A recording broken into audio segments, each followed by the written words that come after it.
Welcome to the Deep Dive. Ever wonder what really goes on behind the glossy posters of a Hollywood hit? We're jumping straight into one today.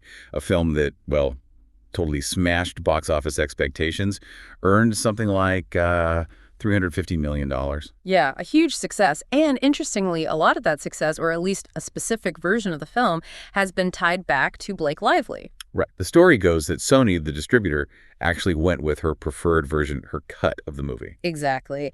And while the headlines were all about the money, the really juicy stuff, is the power play behind it all, how influence worked, who called the shots. It's classic Hollywood in a way. And that's exactly what we're digging into today. This deep dive is all about the dynamics around Blake Lively, not just as the star, but as a producer alongside Justin Baldoni. On that Wayfarer Studios film, distributed by Sony. Precisely. So our mission here is to kind of unpack the different stories, what being a producer actually means, the leverage involved, maybe even some of the friction that popped up. You've probably seen bits and pieces floating around online. For sure. But we've waded through, well, a lot of discussion focused on power, influence, Sony's role, the producer job, trying to get a clearer picture. Okay, so let's set the scene. You've got Wayfarer Studios, right? A smaller studio. Right. They have this movie, and they want it out there, so they need a big distributor. They end up partnering with Sony Entertainment. Okay.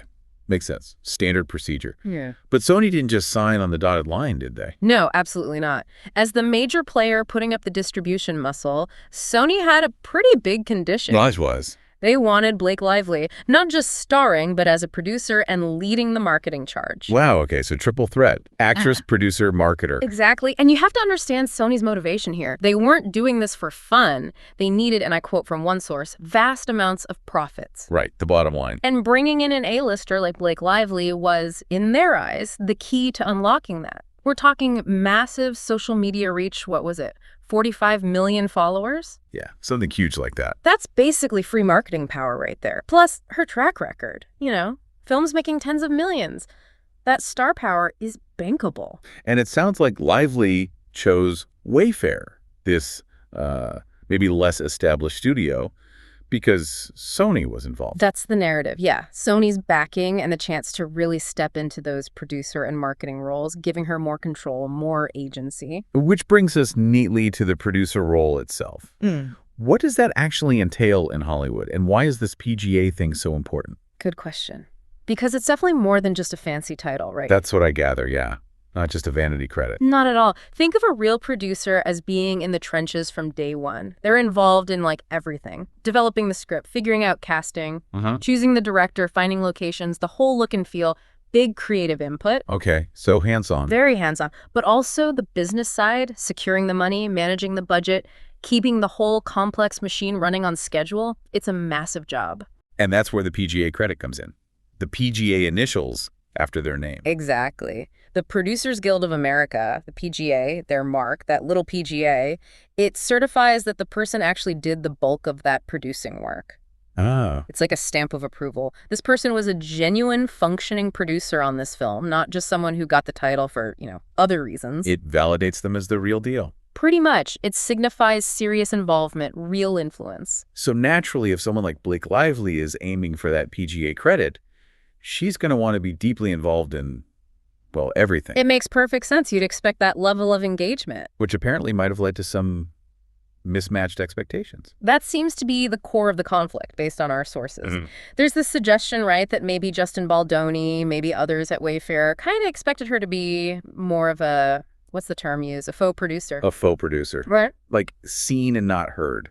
Something like that, yeah. Leverage the star power for publicity, but maybe not expect her to, actually produce in the active sense. Which clashes completely with the idea of her acting like a real producer, making decisions, collaborating with Sony. Which, as you said, sounds pretty standard for a star of her level who also has a producer credit, especially when the distributor Sony is backing her. Right. And this difference in perception seems to be where things got rocky.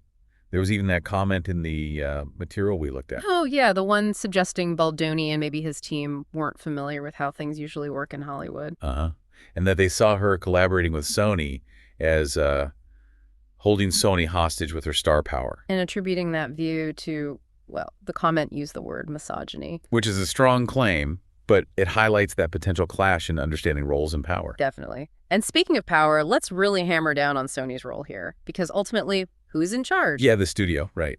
Especially the one footing the bill or handling distribution. Absolutely. Our sources are crystal clear. The distributor, the financier in this case, Sony, they hold the ultimate authority. That Forbes piece summed it up bluntly.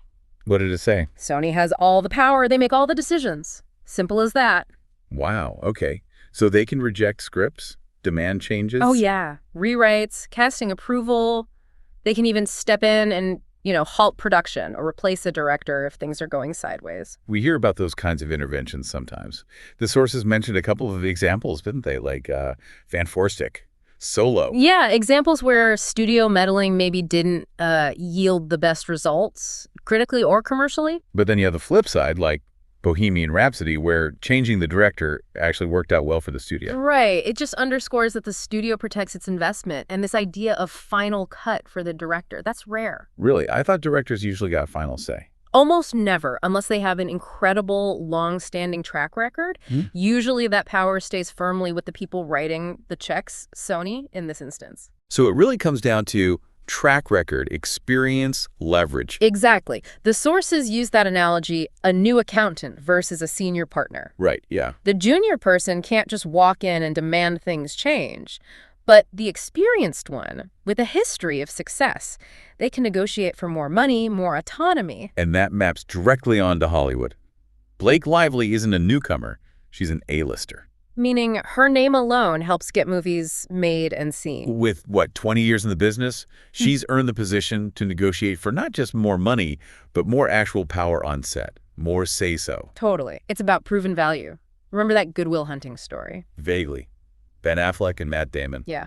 Young guys, great script, loads of talent, but they were unknowns. They needed someone with clout Harvey Weinstein in that case to get it made. And even then, Weinstein had huge influence. Experience and leverage matter. Okay, so setting that stage, Sony's power, Lively's leverage, and producer role. Then we hear about trouble starting pretty early on set. Yeah, there's a specific incident reported just 2 days into filming, May 16th or 17th, 2023. What allegedly happened? Well, the claim is quite specific, that Justin Baldoni spent apparently 2 hours in Blake Lively's trailer. 2 hours during filming? Yeah. Reportedly crying, upset that she didn't look sexy enough for a scene, which obviously held up production. Well, that's uncomfortable, to say the least, and unprofessional if it impacted filming time. Deeply uncomfortable, and according to the sources, this wasn't just swept under the rug. What did Lively do? Reportedly, she immediately called for a producers meeting. Straight away. That's the timeline suggested. Which, again, really points to someone taking that producer role seriously from the get-go. If production time is being wasted over something like that, yeah, a producer would step in. Yeah. Someone focused on getting the film made, aiming for that PGA credit. Exactly. Protecting the production, basically. Okay, so that sets a certain tone. Yeah. Now, fast forward to post-production, the edit. Who actually had the final say on the version we saw in theaters? The sources are really firm on this. It wasn't Justin Baldoni. Not the director. Apparently, his contract with Sony did not give him final cut rates. So who did have it? Sony.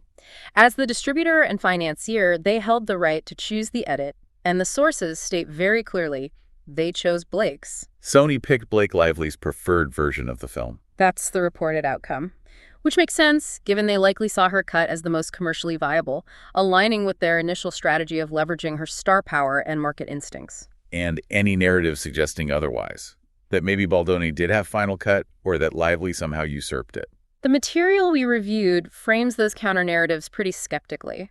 Even uses terms like PR trolls trying to deflect or muddy the waters. Strong language, but it underlines the core message. Sony called the final shot on the edit. And that decision, choosing Lively's cut, seems to have resonated beyond just this one project. How so? Wider industry implications. Yeah, the sources talk about the massive financial stakes involved. Major studios, big stars like Ryan Reynolds and Blake Lively, they have projects booked years in advance, right? Through 2026, apparently. Okay. So any controversy or negative buzz around key players can have knock-on effects. There's this argument presented that Baldoni's actions, by creating this conflict, have potentially challenged several billion dollars worth of business forecasts for studios like Disney, Marvel, Sony, and others. Billions? Wow, that sounds potentially huge. Yeah. Affecting lots of jobs, too, presumably. Exactly. The livelihoods of countless crew members, technicians, all the behind-the-scenes people depend on these big projects running smoothly. And there was mention of significant support rallying around Reynolds and Lively. Quite remarkable, actually. The sources list something like 46 organizations, directors, co-stars, lawyers, crew, associations, intimacy coordinators. The list goes on. Even agents and executives. Attorneys, filmmakers, comedians, journalists, celebrity trainers, cinematographers, and even the billionaire CEO, power broker, and star agent of Hollywood's most powerful talent scouting agency. Okay, that's not just a few friends. That sounds like the industry establishment signaling something. It definitely reads like a closing of ranks, a strong show of support indicating where the power centers likely align on this. Interesting. Now, shifting gears a bit, the sources also touched on criticisms directed at Justin Baldoni's public image, separate from this specific film. Yes, there's definitely a thread of commentary questioning his public persona, particularly his focus on feminism. How so? Some critics apparently view it as performative allyship, more about getting praise for talking the talk rather than actually walking the walk for meaningful change. There was that quote from a UK journalist, finding it quite funny that he seems to objectify himself more than anyone else. And Nick Bona's comments were mentioned, too. Yeah, describing his way of speaking as using disingenuous talking points and having a sort of pre-packaged self-promotional vibe. Like it lacks genuine connection. That's pretty pointed criticism of his communication style. It is. And remember that story he told, the Sent to the Basement one? Vaguely, yeah. Well, that apparently also drew skepticism, with some calling it obviously fake and just calculated image building. So a pattern of perceived inauthenticity. That's the accusation. It feeds into this broader critique that he gets celebrated for doing maybe the bare minimum in terms of advocacy, sometimes overshadowing people doing the harder, less glamorous work. There was also something about the language he uses. Borrowing terms. Right. The sources mentioned concern that he allegedly borrows from legitimate trauma language, like using body dysmorphia to describe what some critics see as just vanity or needing attention. That's a serious point, potentially trivializing real mental health struggles. It absolutely is. It speaks to that overall perception, true or not, that maybe the public pronouncements don't always match up with genuine understanding or experience. Okay. And wrapping back to the producer role, there was one final, quite sharp point made in the sources. The logical question. Yeah. If Blake Lively supposedly didn't do enough work to earn that PGA producer credit, then how could she also be accused of taking over the entire movie? It's a great point, isn't it? It highlights a potential contradiction. Because taking over implies, well, doing a lot, being heavily involved. Exactly. It implies making decisions, having influence, doing the work across many areas, precisely the kind of stuff that would normally earn you a PGA credit. So the two accusations seem kind of mutually exclusive. You can't really do too little to get the credit, but also so much you've taken control. It really makes you question the framing, doesn't it? Does the very accusation of a takeover inadvertently admit that she was doing extensive producer work? It certainly makes you think. Okay, so let's try and pull this all together. We've seen this complex situation involving Hollywood power structures. Definitely. Sony's ultimate authority as distributor is key. The defined roles, especially what it means to be a real producer aiming for PGA recognition. And the leverage that comes with being an established A-list star like Blake Lively. And then these potentially clashing expectations or maybe misunderstandings about how involved Lively was going to be or should have been. Right. Seeing these layers really helps move beyond just a simple he said, she said narrative. Absolutely. It gives much needed context. Which leads us to a final thought, something for our listeners to chew on. Okay. Given everything we've discussed, the studio power, the star leverage, the importance of the producer role, and these conflicting narratives, what does this whole situation maybe tell us? Particularly about the hurdles women might still face when they step into real positions of authority, even when they have decades of experience and considerable clout. Is there a different standard at play? Maybe. Is there a line where fulfilling your duties, especially as a woman in power, gets perceived or framed as taking over? Where does legitimate producing and overstepping begin in some people's eyes? It's a really pertinent question. Food for thought, definitely.